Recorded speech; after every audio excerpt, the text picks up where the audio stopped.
इस कार्यक्रम के पुण्यार्जक हैं जैन प्रज्ञ श्री संघ दीमापुर, अध्यक्ष छवि सेठी, महामंत्री राजेश एलानी, कोषाध्यक्ष शिखर चंद बाकलीवाल, श्री शिखर चंद मुन्नी देवी, राजेश कुमार रिंकी, ललित कुमार सोनिका, हर्षिता वीर भुविक एवं समस्त बाकलीवाल परिवार मारुति वाले दीमापुर नागालैंड, अनिल कुमार सविता, अमन आयुषी, खुशी ठोलिया इम्फाल, महेंद्र मीना कशवी, विधान सेठी दीमापुर, सुमित बीना शब्द एवं रावी बगड़ा विजयनगर।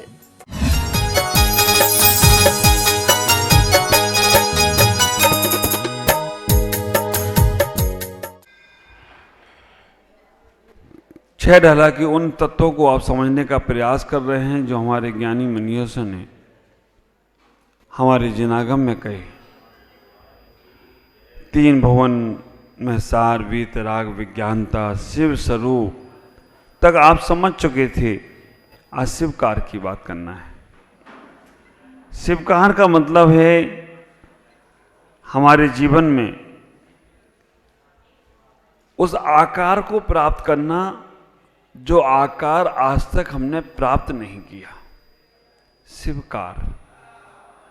और वो आकार तुम्हें संसार में रहकर मिलने वाला नहीं। ख्याल करके रखना, शिवकार का मतलब है कि उस आकार को प्राप्त करना। आकार संसार में हमने 6 प्रकार के संस्थान रूपी आकारों को कई बार प्राप्त किया है। कौन कौन से आकार प्राप्त किए हैं? सम चतुर संस्थान रूपी आकार प्राप्त किया। सम चतुर संस्थान, निग्रोध परिमंडल संस्थान, कोबजक संस्थान, बावन संस्थान, होंडक संस्थान, ये जो संस्थान है यही आकार प्राप्त करते रहे। लेकिन एक बार भी वो आकार प्राप्त नहीं किया जो रियल में तुम्हारा आकार है, वो शिवकार में प्राप्त होगा। वो शिवकार में प्राप्त होने वाला आकार होगा। उस आकार की बात करना है। आकार को हमारे यहां अवगाहना भी कहा गया है। अवगाहना मतलब शरीर की ऊंचाई और लंबाई। आपने कभी एहसास किया कि आप कितने कितने आकारों को प्राप्त कर चुके हैं? आप विचार करके रखना, शिवकार को प्राप्त करना है, वो आकार को प्राप्त करना है जो आकार तुम्हारा रियल आकार है।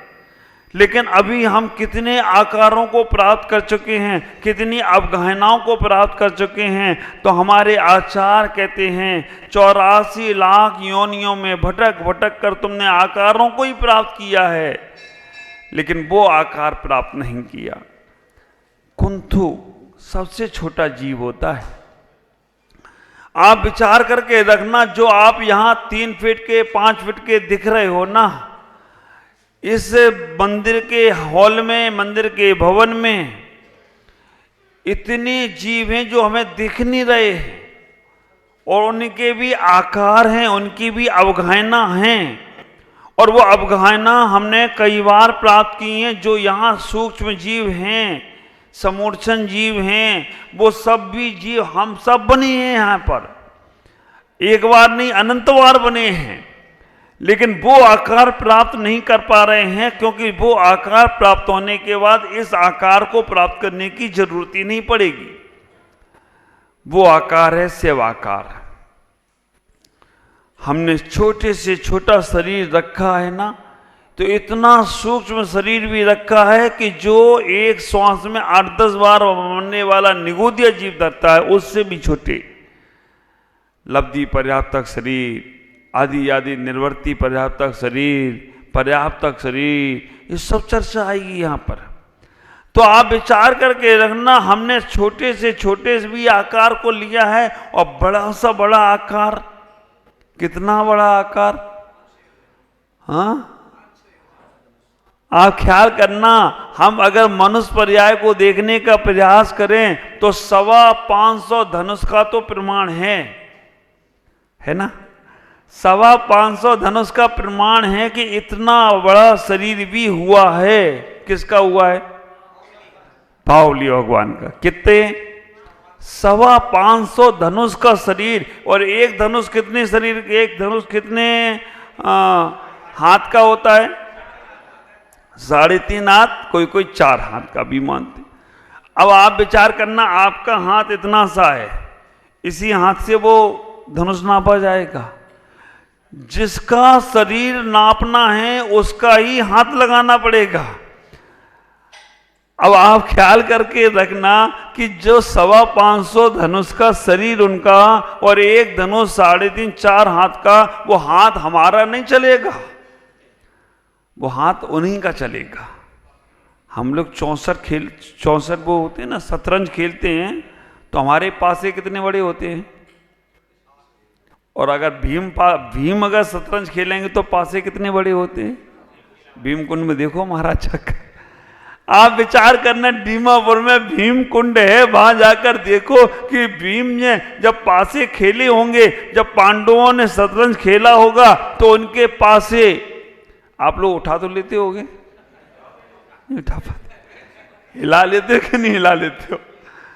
तो वो जो उनकी हाइट है उसी हाइट से उनके शरीर को नापा जाएगा। ये ख्याल करके रखना, जैसे जैसे हाइट छोटी हो रही है पासे भी छोटे हो रहे हैं। चलो कोई बात नहीं, हाइट छोटी हो, पासे छोटे हो, घर मकान छोटे हो, हमारा सारा संसार छोटा हो, लेकिन हमारा मन कभी छोटा नहीं होना चाहिए, हमारी साधना कभी छोटी नहीं होना चाहिए। हमें साधना उतनी ही उत्कृष्ट करना है। सहनन कमजोर होगा, नहीं कर सकोगे, लेकिन भाव तो उत्कृष्ट रखो, क्योंकि शिवकार को पाना है।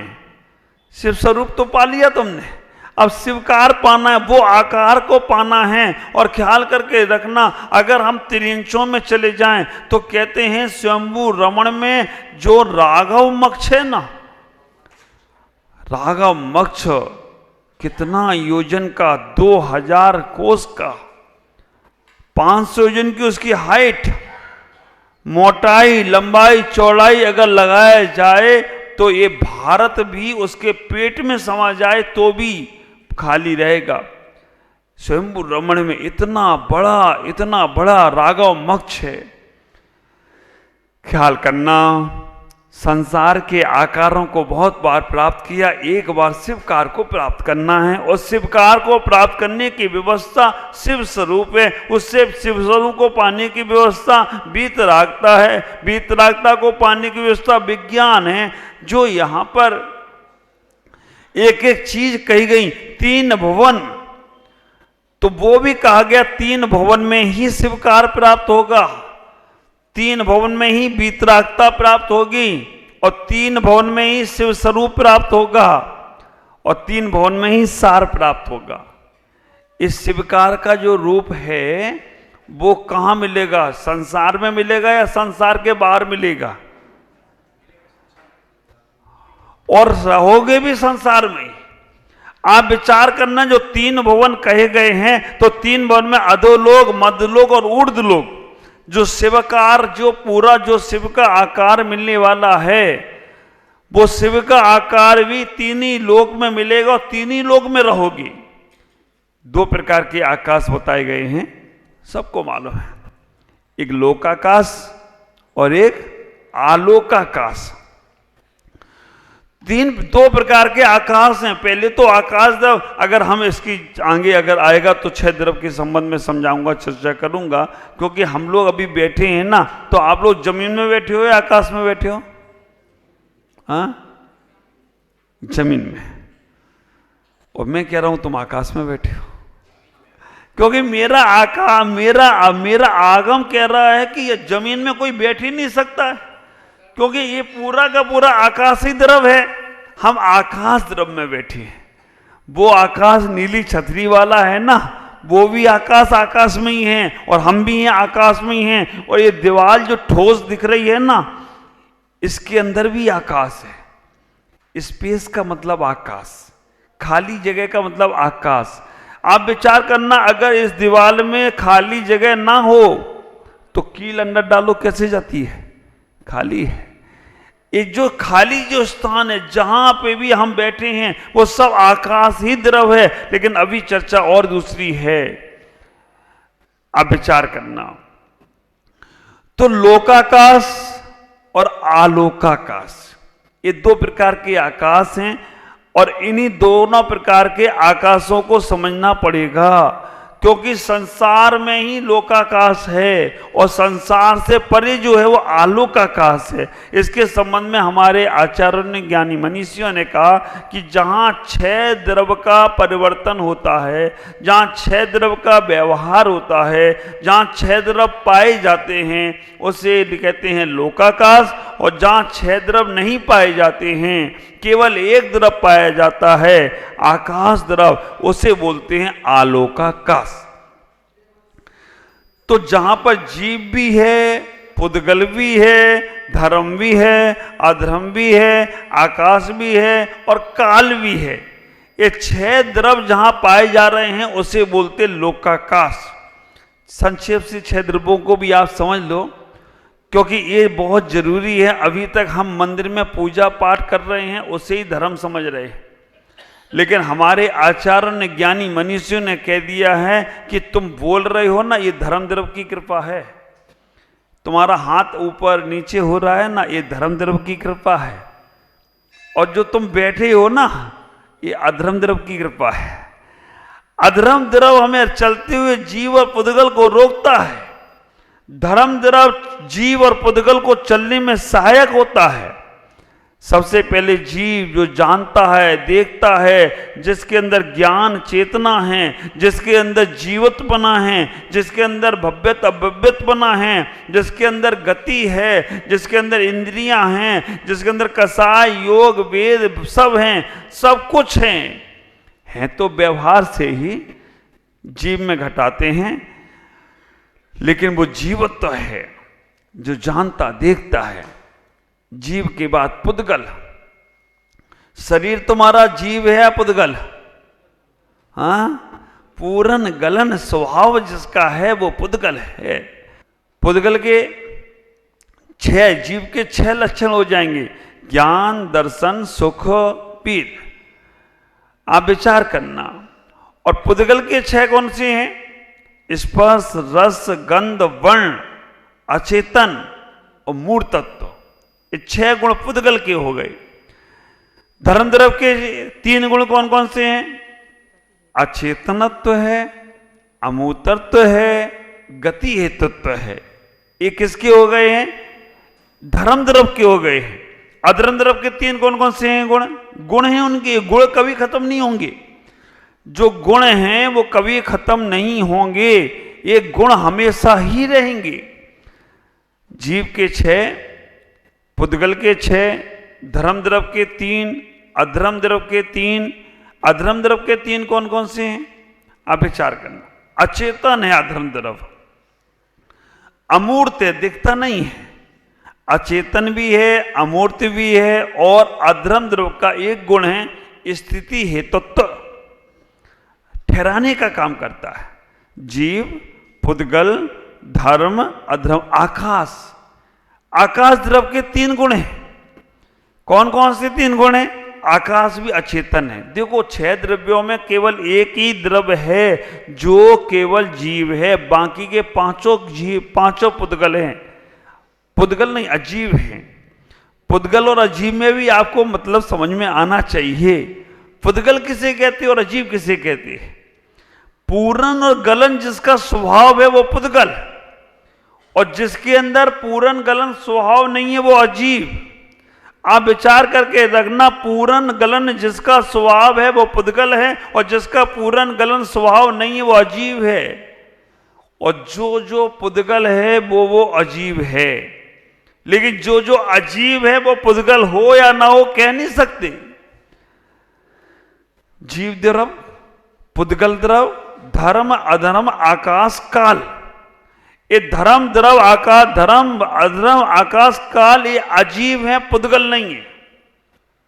अजीव और पुद्गल में और अंतर समझना। अजीव को कहते हैं जिसके अंदर स्पर्श, रस, गंध, वर्ण ना हो वो अजीव, और जिसके अंदर स्पर्श, रस, गंध, वर्ण हो वो पुद्गल। पुद्गल तो पुद्गल में हम इतने मस्त हैं, और जो पुद्गल है वो नियम से अजीब होगा। अजीब पुद्गल हो या ना हो, लेकिन जो पुद्गल है वो नियम से अजीब होगा। इसको ऐसे समझो, तीर्थंकर में और अरिहंत में क्या अंतर है? तीर्थंकर और अरिहंत में क्या अंतर है? अरिहंत सब, लेकिन जो तीर्थंकर होंगे वो अरिहंत जरूर होंगे। नमो अरिहंत तालम में हमने तीर्थंकर को नमस्कार किया कि नहीं किया? किया। तो हम वहां पर नमो तीर्थंकर आलम बोल सकते थे ना, नमो अरिहंत आलम क्यों बोला? नमो तीर्थंकर आलम बोल सकते थे? नहीं, क्यों नहीं बोला? क्योंकि नमो अरिहंत आलम में हम इसीलिए बोला, अरिहंत में तीर्थंकर समाहित हो जाएंगे, लेकिन तीर्थंकर में अरिहंत हो या ना हो कुछ कह नहीं सकते। इसीलिए नमो अरिहंत आलम, अरिहंतों में तीर्थंकर भगवान रहेंगे, लेकिन तीर्थंकर तो 24 ही होते हैं, उनमें अरिहंत होने वाले नहीं है, इसलिए उनको वहां पर अरिहंत आलम बोला है। तो जो अरिहंत होंगे वो नियम, जो तीर्थंकर होंगे वो नियम से अरिहंत होंगे। अरिहंत तीर्थंकर हो या ना हो कुछ कह नहीं सकते, ख्याल करना। इतना ही विचार करने का प्रयास करना कि जो तीर्थंकर हैं वो नियम से अरिहंत है। जो पिता होते हैं वो बेटे होते हैं, या जो बेटे होते हैं वो पिता होते हैं? जो पिता होते हैं वो नियम से बेटे होते हैं, और जो बेटे होते हैं वो पिता बने या ना बने, सन्यासी हो जाएं, पिता बने ही नहीं, वो परम पिता बन जाएंगे। आप विचार करना, पिता है वो नियम से बेटा होगा, लेकिन बेटा है वो पिता बने या ना बने कोई कह नहीं सकते, सन्यासी हो जाए या और कुछ घटना घट जाए। तो इसलिए जो पिता है वो बेटा है, तो जो तीर्थंकर है वो अरिहंत है। अरिहंत तीर्थंकर हो भी सकते हैं, और आया समझ में? तो इतना ही विचार करके रखना, हमें स्वीकार समझना है। स्वीकार समझने के पहले हमें इस बात को समझना पड़ेगा। तो जो पुद्गल है वो नियम से अजीव है, लेकिन अजीव पुद्गल हो भी सकता है और नहीं भी हो सकता है। पुद्गल संसार में जो दिख रहा है, पुद्गल मूर्तिक होता है, तो संसार में जो दिख रहा है वो सब पुद्गल है, अमूर्तिक दिखता नहीं। और आप विचार करके रखना, जीव भी दिखता नहीं है। 5 द्रव अमूर्तिक है, जीव, धर्म, अधर्म, आकाश, काल, ये सब अमूर्तिक हैं, दिखते नहीं हैं, केवल पुद्गल दिख रहा है। शरीर भी पुद्गल है, संसार में जो दिख रहा है वो सब पुद्गल है। जीव के ज्ञान, दर्शन, सुख, वीर, चेतनत्व और अमूर्तत्व, ये 6 गुण हैं। पुद्गल के स्पर्श, रस, गंध, वर्ण और अचेतनत्व और मूर्तत्व, ये 6 गुण हैं। धर्म द्रव के 3 गुण हैं, गति हेतुत्व, अचेतनत्व हेतुत्व और अमूर्तत्व। अधर्म द्रव के 3 गुण हैं, अचेतनत्व, अमूर्तत्व और स्थिति हेतुत्व। आकाश द्रव के 3 गुण हैं, कौन कौन से? अवगाहनत्व। अभी अवगाहनत्व में देखना, सिद्धों के आकार को पाना है ना, शिवकार को पाना है, तो अवगाहनत्व जो तुम्हें अवगाहन दे रहा है, जो तुम्हें स्थान दे रहा है, वो आकाश द्रव है। अवगाहनत्व, अचेतनत्व, अमूर्तत्व, ये आकाश द्रव के 3 गुण हो गए। काल द्रव के 3 गुण हैं, वर्तना हेतुत्व, अवगाहनत्व, वर्तना हेतुत्व, अचेतनत्व और अमूर्तत्व। समझ में आएगा? अब मैं बच्चों वाली क्लास है तो थोड़े आगे वाली क्लास ही समझ में आना चाहिए। जो तुम्हें स्थान दे रहा है, ये सब स्थान देने की कृपा आकाश द्रव की है। आकाश द्रव अचेतन होता है और अमूर्त दिखता नहीं है।